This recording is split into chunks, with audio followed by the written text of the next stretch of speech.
Welcome back. The Senate Ad Hoc Committee investigating the case of assault against the lawmaker representing Adamawa North, Senator Elisha Abbo, has vowed to continue its assignment even if the case is before the court. The embattled senator today appeared before the committee to answer questions regarding his assault of a nursing mother at a shop in Abuja. Senator Abbo was yesterday arraigned before an FCT magistrate court and was granted bail in the sum of 5 million naira and 2 sureties. While being interrogated by the Senate committee today, an argument ensued between Senator Abbo and Senator Oluremi Tinubu when he insisted that he would not speak on the matter since it's already in court. The committee chairman, Senator Sam Egu, confirmed after the sitting that the victim of the assault and other witnesses have also been invited.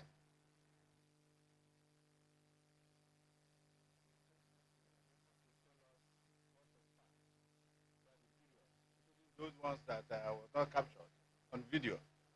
And we have also asked our own questions, asking for people who can bear witness to all he said. And tomorrow we are continuing the investigation.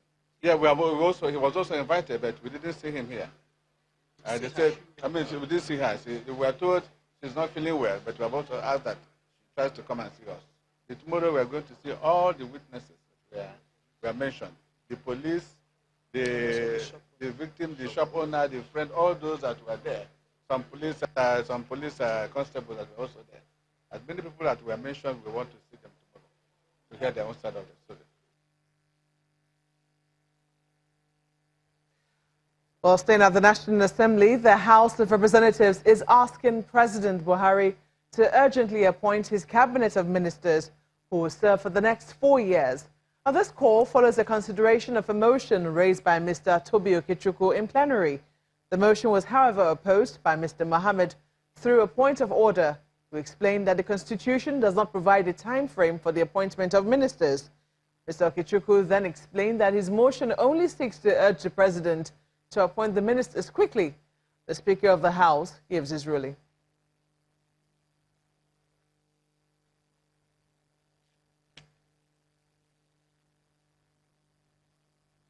And that's all from Abuja. It's back to you, Melinda. Many thanks, Maupe. The Vice President, Professor Yemi Osinbajo, has asked all Nigerians, irrespective of religion and ethnic divide, to resist negative demands of selfish politicians and unite to confront the nation's many challenges. Professor Osinbajo was speaking at a book presentation by the former governor of Ogun State, Olusegun OSOBA, in Lagos. Our correspondent, Loretta Chiogo, has this report. Big personalities in Nigeria's political and business scenes, including Nigeria's number 2 man, Professor Yemi Osinbajo, all gather here. It's the public presentation of the autobiography of former governor of Ogun State and erstwhile journalist Olusegun OSOBA.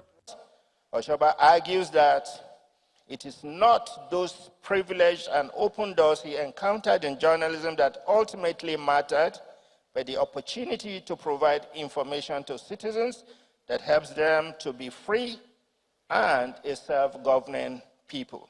One after the other, speeches are made with focus on what unites Nigerians than what divides the multi-ethnic nation. We want Nigeria to work with clarity of purpose. We want Nigerians to walk tall all over the world.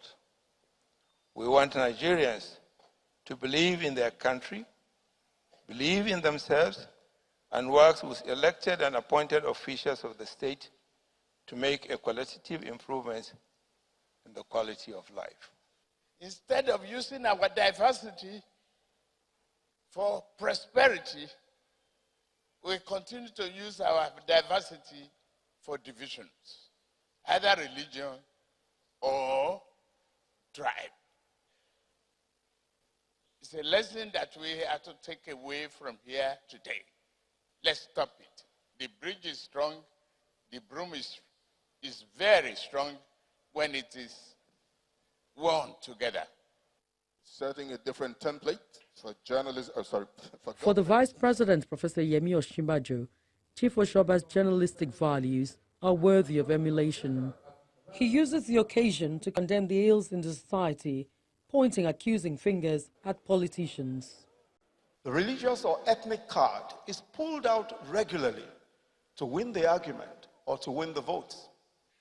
The problem is that the resort to our fault lines is a cover-up for the failure of a vision and a genuine program to address the real concerns of the millions of our countrymen and women. In the lead up to the 2019 elections, similar accusations on the Boko Haram insurgency, Fulani herder clashes, the attempts by the political elite to delegitimize the government by suggestions that it promotes this insurgency or that it promotes the dominance of one religion over the other. These are dangerous, mainly because they help not just the insurgents by weakening opposition to them, but that they also divide our people along the lines that make it so difficult to reconcile. The book, Battle Lines, My Adventures in Journalism and Politics, may have come at a time the country is struggling to defend her unity. Loretta Chiogo, Channels Television News. The Senate Ad Hoc Committee investigating the case of assault against the lawmaker representing Adamawa North, as Senator Elisha Abbo, have vowed to continue its assignment even if the case is before the court. The embattled senator appeared before the committee today to answer questions regarding his assault of a nursing mother at a sex shop in Abuja. Senator Abbo was yesterday arraigned at the FCT Magistrate Court and was granted bail in the sum of 5 million naira and 2 sureties. While being interrogated by the Senate committee today, an argument ensued between him and Senator Oluremi Tinubu when he insisted that he would not speak on the matter because he's in court. To us because you undermine us by even trying to do that. You haven't even listened to us. Even if we are going beyond what you expect, you can stop us.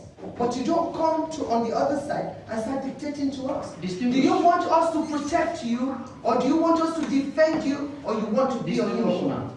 Because do you realize that the Senate, I want that mic and let me finish.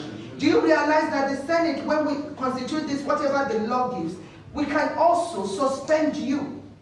Do you realize that? No, sir. No, sir. I will not see you threaten me with suspicion. We are not threatening you. I said we are not threatening you. I will not see you threatening suspicion. All due respect. Which here you are my colleague, you are a senator like me, you don't threaten me suspicion. I take exception.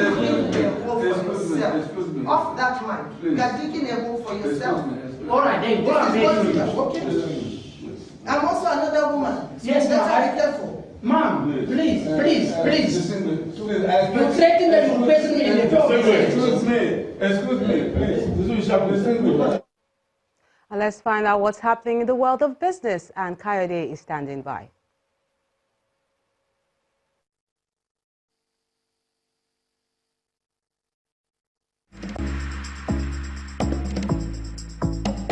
You first. First Bank.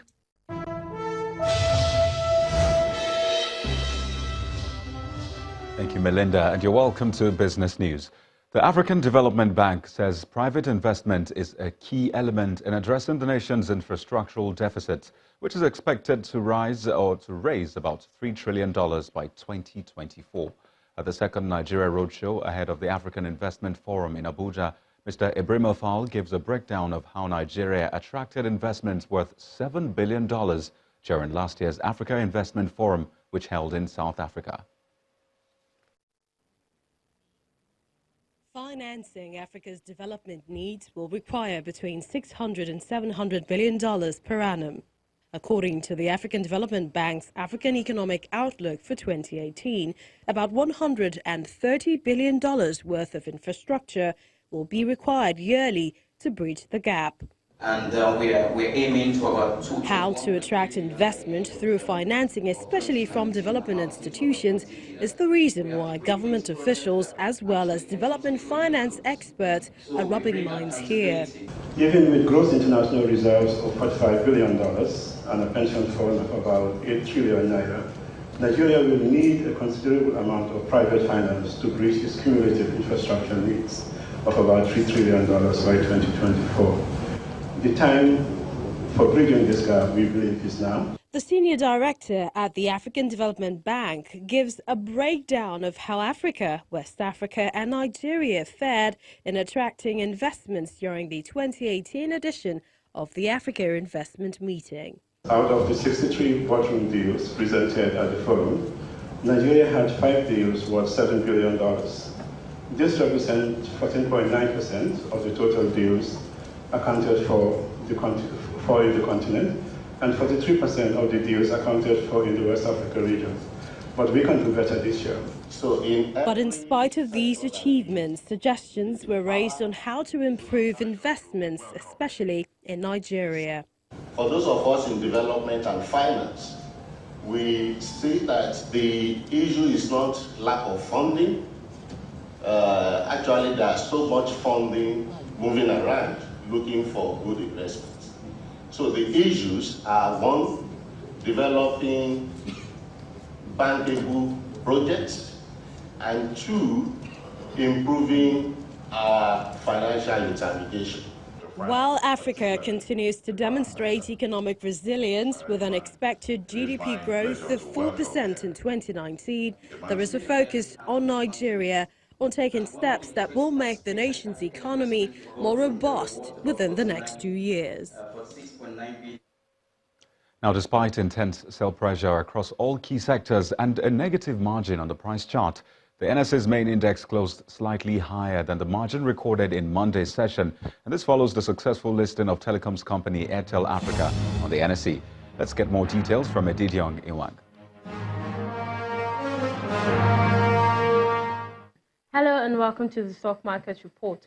On the day of Airtel Africa's listing on the Nigerian Stock Exchange, the total value of listed equities raises to 14.288 trillion naira, and the general index ends positive at 0.11%. Now, it's a red Tuesday on the sector chart as all the sectors we track recorded losses, with the banking index taking the heaviest hit, down 2.20% as investors snoop around on second quarter and first half 2019 earnings of the big listed banks.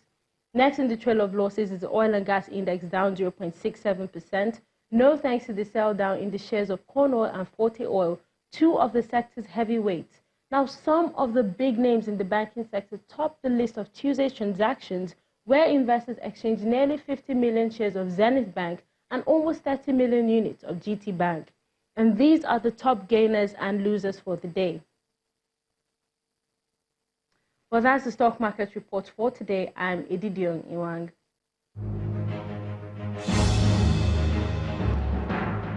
Thank you, Edidiong. U.S. markets closed over an hour ago with mixed performance as investors await more clarity on the Federal Reserve's next monetary policy move. But we have more for you. Take a look.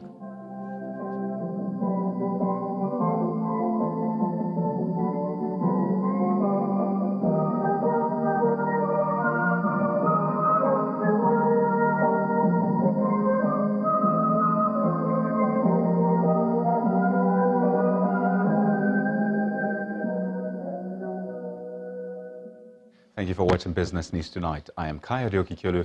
It's back to you, Melinda.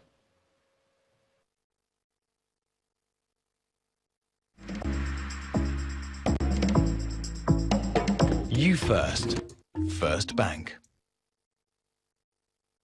Many thanks, Kayode. Still to come, Hong Kong's leader, Carrie Lam, confirms controversial bill seeking extradition to the Chinese mainland is dead. And that's coming from our London bureau in Around the World in 5 minutes. Join us again.